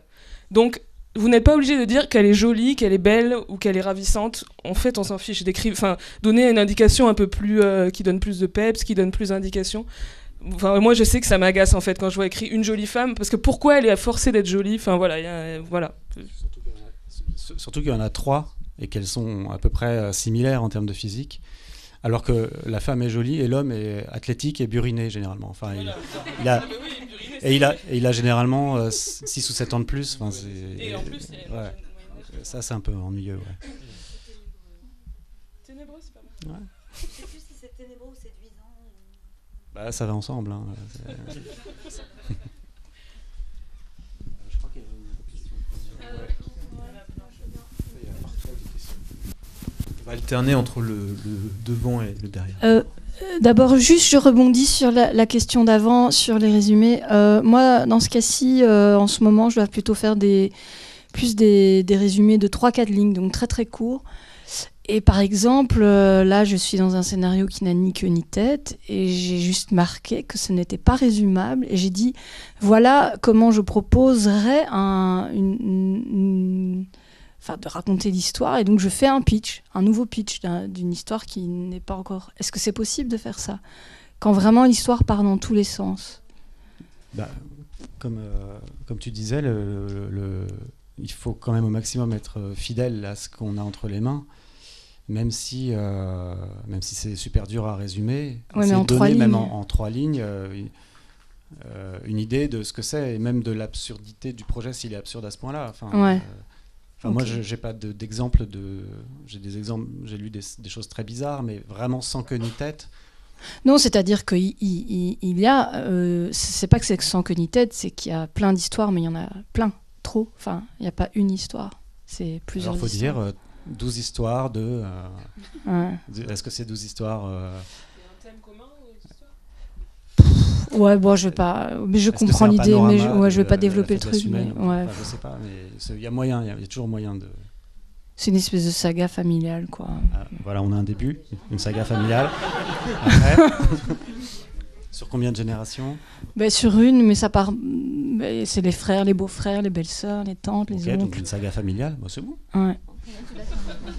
On va bien arriver à 3 lignes. Et une question un peu plus importante que j'ai, c'est parfois, en fait, quand je lis, même toujours, en fait, j'ai des images de.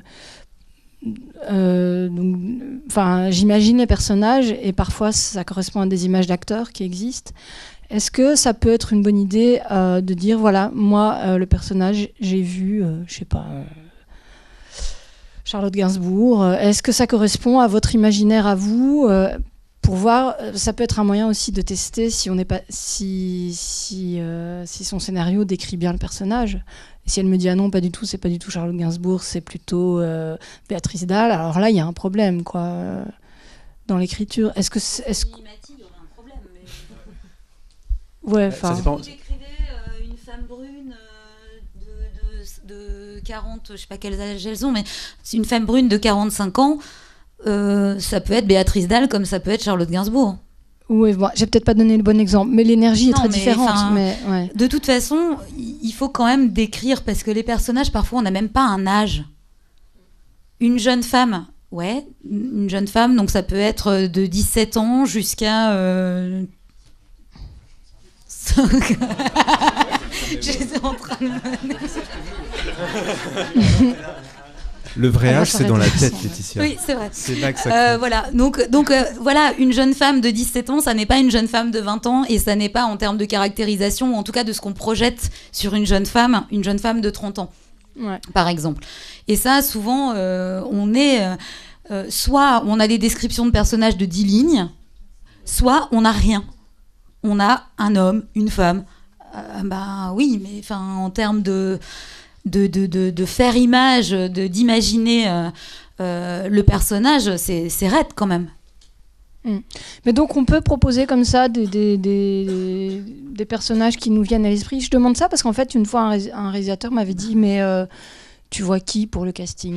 Oui, mais vous pouvez le dire dans la note d'intention. Ouais, ok. Oui, c'est ce que j'allais dire en note d'intention. Moi là je parle en tant que lectrice. Hein. Ah, suggérer nous en tant que lecteur. Ouais. Alors moi c'est arrivé qu'on me le demande.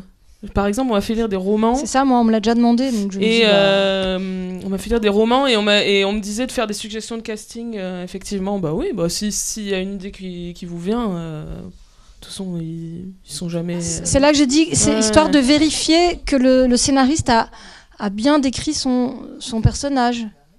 Si moi, je vois quelqu'un qui ressemble à lui. Je ne veux pas interrompre le débat, mais on va passer à d'autres questions aussi. Si on a un dernier mot de la fin sur ça. Si ça fait partie de... Ouais. Ça fait partie des impressions qu'on a. Voilà. Merci. Voilà, toutes ces questions. Merci, bonjour. Donc moi, ma question, c'était est-ce que vous prenez en compte quand vous lisez des scénarios pour des producteurs ou des commissions la question budgétaire? C'est genre s'il pleut tout le temps dans le scénario, est-ce que vous dites par contre ça risque de coûter cher un peu en effets spéciaux ou ce genre de choses quoi. C'est le régisseur qui parle, pardon aussi. Je comprends très bien. Non, franchement la réponse est non. Ou extrêmement peu. Bon, effectivement, si je lis un scénario incroyable de science-fiction où tout est à faire, etc., je peux te dire attention. Mais bon, en fait, c'est pas notre place. Et en fait, les producteurs savent mieux que nous, donc et les distributeurs et les chaînes, tout le monde le sait mieux que nous, je pense. Enfin, je sais pas. Donc non, pas vraiment.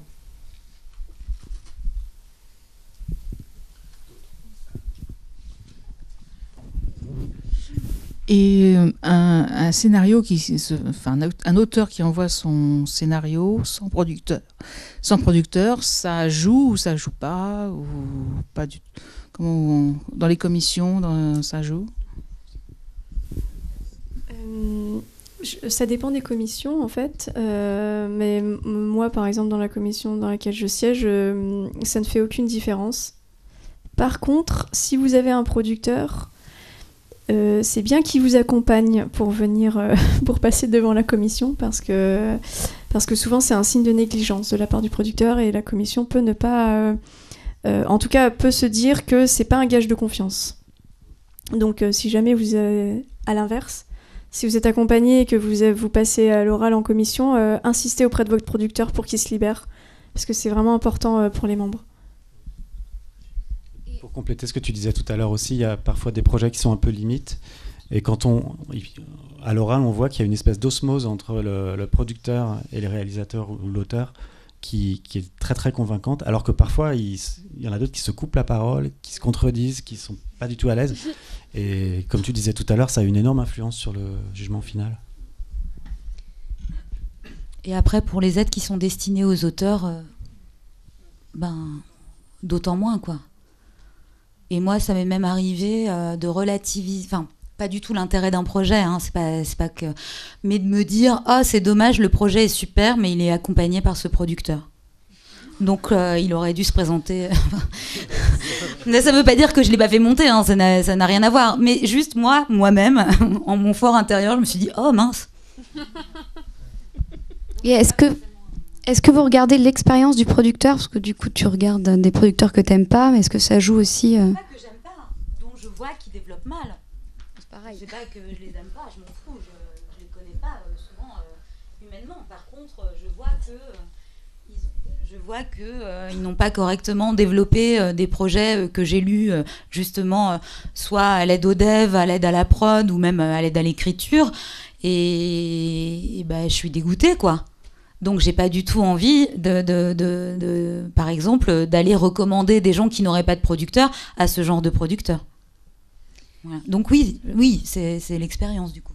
En fait, il n'y a pas grand-chose qui est vraiment rédhibitoire, mais souvent c'est quand la problématique du ballottage se pose, que là, n'importe quel petit élément peut du coup devenir rédhibitoire. Même ou l'inverse. C'est vraiment tout ce qu'on a ébauché depuis qu'on vient démarrer la discussion. Et c'est pour ça que, en fait, c'est vraiment lorsqu'il y a l'exemple du ballottage que toutes ces questions-là prennent leur importance. Donc, par exemple, 2 projets en ballottage avec un projet qui a un producteur dont c'est le premier court-métrage, par exemple, et un autre qui a plus d'expérience, vous allez plutôt faire passer celui qui a plus d'expérience ? Moi, non. Moi, je lâcherai pas les deux, tu vois. Mais par contre, il y en a que ça peut arriver qu'il y ait cet argument-là. Moi, je lâcherai pas. Parce que pour moi, l'expérience n'a absolument rien à voir dans une commission. Et ça peut se passer avant l'oral, l'étude un peu de la production qui accompagne l'auteur, ou là on parle que de quand les personnes sont à l'oral? En fait, on a les dossiers avant, donc souvent, moi, je tape sur Internet pour me renseigner, etc. Mais c'est après la lecture du dossier, et je refuse de me laisser influencer par ce genre de choses. C'est vraiment pour moi, me nourrir. Si je connaissais pas cette prod, ça m'amène à tel lien, etc. Mais je considère que dans une commission à l'aide à l'écriture, non, ça n'a pas lieu d'être, en fait, de prendre ce critère-là. Mais après, quand on est en commission, il y a les lecteurs. Moi, je fais comme toi, c'est-à-dire que pour moi, il y a vraiment que le scénario, et dans le cas où il y a une note d'intention, la note d'intention qui compte, vraiment le projet lui-même. Mais on est en commission avec quelqu'un, par exemple, de la région, le responsable cinéma de la région, etc., qui lui... alors moi, ça me saoule d'aller voir les budgets, par exemple, mais lui va aller les regarder, et... lui va aller voir l'expérience, le CV du producteur, peut-être ses rapports personnels avec le producteur aussi, qui est venu tourner un film en région l'année d'avant. Enfin, tout ça, c'est des éléments un peu volatiles qui comptent. Et je dirais que l'expérience du producteur peut avoir une petite importance pour un auteur qui n'a pas d'expérience. C'est-à-dire qu'un tout premier film, qui serait aussi le premier film de son producteur, arrive un peu faible par rapport à un premier film qui arrive avec un producteur qui a un CV un peu plus long. Oui, mais en dev ou en prod. En développement ou en prod, pas à l'écriture. Ah non, je parlais pas d'écriture. Ah oui.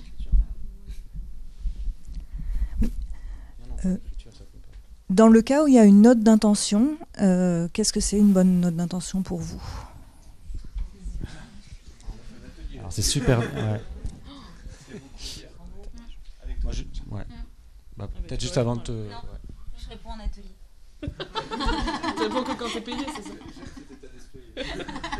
Moi, j'en lis plus, parce qu'à Canal, c'est le scénario pur. Et puis de toute façon, je pense que pour Canal, c'est très secondaire. Une note d'intention peut vraiment, pour le coup, emporter le morceau, faire basculer un film du bon côté, alors qu'on avait des doutes sur le scénario. Notamment, alors c'est un petit peu du calcul, mais quand on est conscient des relatives faiblesses ou des critiques si on arrive à anticiper les critiques qui peuvent être faites sur votre projet, montrer qu'on en est conscient ou qu'on assume ce qui pourrait être considéré comme une faiblesse, montrer que c'est délibéré et volontaire, là, c'est une façon de couper l'herbe sous le pied des critiques éventuelles, donc ça, c'est du calcul, mais c'est pas mal.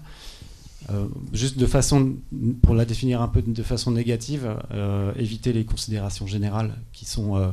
quand on en lit plein, on a lu plein de fois, par exemple, la caméra sera portée pour être au plus près des acteurs. Alors, je suis désolé, elle peut être près des acteurs sans être portée, elle peut être... Enfin, ça ne veut rien dire. Ou alors, une attention particulière sera portée au son. Ben ouais, comme tout le monde. Ça, en fait, c'est vraiment de la perte de temps et c'est de la dilapidation. À la fois, ça énerve le lecteur en plus. Donc, moi, je dirais que c'est essayer de montrer comment on articule, quelle forme on donne à ce qu'on veut transmettre, en fait. C'est-à-dire comment le fond s'articule avec la forme, sans entrer dans des détails qui sont techniques. Par exemple, moi, j'ai vu aussi plein de fois les images désaturées. Ça ne me dit rien, en fait, sur l'intention profonde de l'auteur, parce que son film, s'il fait un film, c'est toute une vision du monde, en fait, qu'il entend transmettre. Et une vision du monde, ça se transmet par des outils propres qui sont ceux du cinéma, et c'est pas la même chose si on tourne en plan séquence ou... Enfin, c'est essayer, en quelques mots, sans entrer dans de la technique, de donner une image pour que le lecteur puisse projeter sur une espèce d'écran interne la forme du film qu'il est en train de lire, quoi. C'est le moment où on peut aller un peu au-delà du texte. Et c'est très difficile. Oui. Pour moi aussi, une note d'intention, c'est aussi une part de l'auteur. Moi, ce qui m'intéresse dans la note d'intention, c'est de savoir le rapport entre l'auteur et ce qu'il est en train de me présenter, et comment il inscrit son scénario ou son synopsis, donc on va dire son projet, parce que ça peut être un long ou une série, mais comment il inscrit son projet dans son travail d'auteur, en fait. Pourquoi il veut défendre l'histoire qu'il est en train de raconter. Et ça, en fait, ça humanise énormément les dossiers. Et ça peut aussi permettre de remporter la partie quand on en discute, quoi. Ouais, moi, je voulais insister aussi sur le côté subjectif, parce que le scénario, on l'a lu, la proposition, on l'a lu. Après, dans la note, on va chercher quel est le lien de l'auteur avec ce qu'il nous a proposé. Alors, on peut aussi avoir des éléments qui nous rassurent sur notre compréhension, qui nous amènent un cran plus loin. Justement, par la connaissance de l'auteur, on arrive à un cran de compréhension plus loin. Et ça, c'est vraiment jouissif quand on en est là, quand on se dit « Ah bah j'ai compris ce que tu voulais dire », et là, tu me dis encore quelque chose qui me stimule. Et ça, c'est vraiment très, très important. Parce que comme c'est un document compliqué, parfois, on le met un peu à distance, et donc on se met à distance de son projet.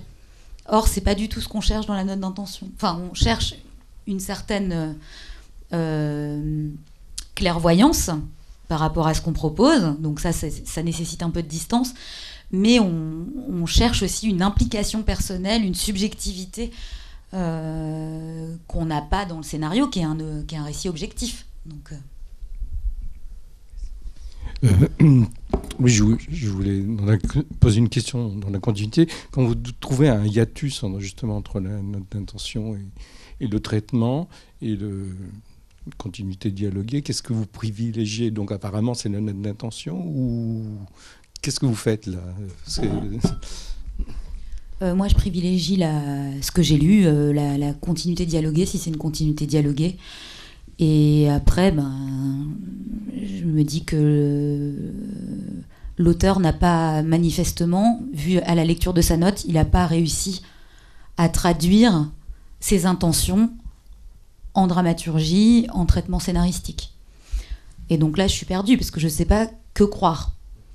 Donc en général, ça, c'est pas les projets qui sont soit récompensés, soit même discutés. Parce qu'il y a un tel fossé entre ce qu'on a lu dans l'histoire et ce que l'auteur en dit, qu'on ne sait pas trop à quel sein se vouer, quoi. Oui. Bonsoir et merci. Petite question très technique. J'ai entendu dire, maintenant je sais qu'il y a des dépôts numériques et puis des dépôts papier, ça se fait de plus en plus des dépôts numériques. Donc très simplement, quel est le support sur lequel vous lisez le plus majoritairement? Est-ce que par exemple, moi on me disait que maintenant c'était de plus en plus les tablettes, et on conseillait des mises en page qui puissent être plus agréables sur tablette, qui sont un peu différentes des mises en page papier. Quelle est votre expérience là-dessus? Qu'est-ce que vous aimez? Qu'est-ce qui vous énerve? Alors très majoritairement, je lis sur mon ordinateur. Parfois sur ma tablette, si j'ai des longs trajets, je lis des scénarios sur ma tablette. À une époque, le CNC, ils ont continué jusqu'à très tard, mais maintenant ils ont arrêté à nous envoyer tous les scénarios. On recevait des gros colis avec 15 scénarios qui pesaient 3 tonnes. Qu'après, il faut ramener, ouais, c'est vrai. Il faut les ramener au CNC, enfin bref. Mais ceci dit, c'est quand même agréable d'avoir les versions papier, mais ça coûte, c'est pas écolo et ça pèse lourd. Donc quasiment maintenant uniquement ordinateur pour ce qui me concerne. Je sais pas si vous lisez sur tablette ou pas. Aussi sur l'ordinateur. Ouais. Donc je sais pas si j'ai des conseils particuliers par rapport à ça. Moi c'est pareil, c'est uniquement sur l'ordinateur. Enfin moi j'ai plus lu de papier depuis au moins 4 ans. Mais du coup c'est quand on parlait de pile, c'est aussi la pile de l'ordi en fait. Et du coup faut savoir que on fait des fois, autant on peut être intègre, mais des fois on peut aussi juste avoir envie de s'amuser. Donc en fait il y a des moments où quand on a une pile de dossiers, on va cliquer sur tous les dossiers. Du coup, essayez vraiment d'envoyer des PDF parce que quand il faut ouvrir Word, ça prend un peu plus de temps, etc. Hein, alors qu'on avait demandé un PDF. Et en fait, ce qui s'ouvre en premier, si on sait qu'on a, qu'on vient d'en lire 3 et qu'on en ouvre un et que là on se dit mais non mais là c'est trop, il y a trop de choses quoi. Là c'est les interlignes sont vraiment trop minces. On sent que c'est rentré pour calibrer dans trop peu de pages, etc. Et là vraiment la lisibilité du dossier, mais la première sensation qu'on a. Fait que on va peut-être refermer ce dossier-là maintenant et passer à celui d'après. Ça n'empêche pas qu'après on y reviendra pour le relire, etc. Mais voilà, c'est à ce genre de choses qu'il faut penser en fait dans la présentation, dans l'aération, et se dire les commissions qui imposent un nombre de pages, n'essayez pas de faire rentrer en forcing toutes les idées que vous avez. Essayez surtout de faire le tri de celles qui vous semblent plus des lignes de force. Et c'est ça qu'on retiendra en fait.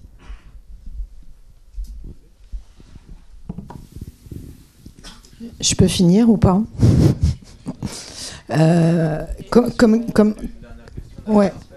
Comme il paraît qu'en France on parle jamais d'argent, je voulais quand même bien savoir combien c'était payé d'être lecteur de scénario. Ah oui, mais non, ce serait trop beau. C'est ce qu'on conseille, c'est parce qu'on est payé, attention. On va savoir toute la vérité sur... En fait, c'est très très variable.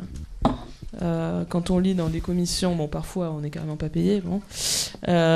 Pour le CNC, c'est 40 € la fiche. Plus on est payé aussi pour ensuite aller en commission. Bon, comme on lit plein de scénarios à la suite, après ça fait quand même une somme qui tombe, mais c'est pas énorme. Après, c'est très variable.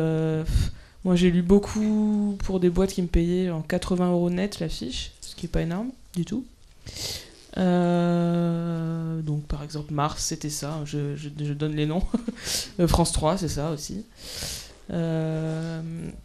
Parfois quand c'est des prods, donc des gens qui nous demandent un peu plus ponctuellement, du coup ils payent un peu mieux.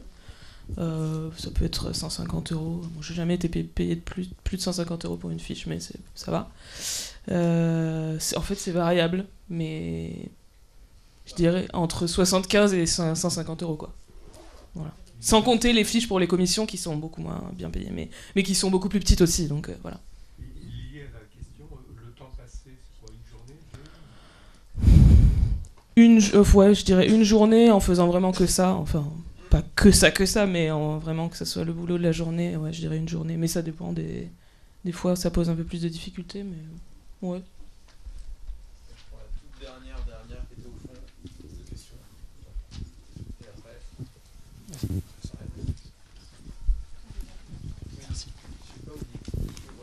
J'avais une question concernant le documentaire en fait, à savoir le document qui est souvent demandé en commission, c'est le scénario.